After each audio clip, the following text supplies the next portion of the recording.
前几天我包了很多粽子，那今天就解锁一个粽子的新吃法——拔丝粽子。粽子从冰箱里拿出来之后，先给它解冻，去掉粽子叶，然后给它切成一小块一小块的，这个形状随便怎么切都可以，只要不要太大就行了。切好后的粽子放在玉米淀粉里边，给它在外边裹上一层淀粉。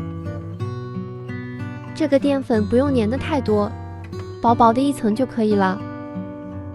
锅里倒入食用油，油温6成热，下入刚才沾满淀粉的粽子，等全部下进去之后调成中火，用筷子时不时的给它翻动一下，防止它们粘在一起。等炸到表面这样微微发黄，我们就可以捞出来了。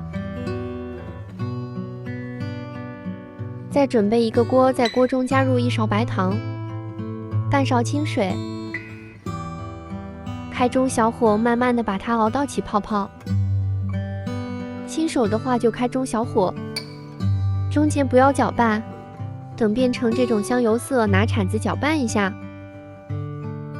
这时候再把火调的稍微小一点，别把糖给熬糊了。然后下入刚才炸好的粽子，给它翻拌一下，让每一个粽子上边都沾满糖浆。盘子底部抹一点点食用油，把它盛出来。拔丝粽子就做好了，看一下这个拔丝效果，真的可以拉出长长的丝哦。啥也不说了，还是直接吃吧。外皮甜甜的，里边糯糯的，简直是太好吃了。有时间你也可以试试这个做法，唯有美食与你不可辜负。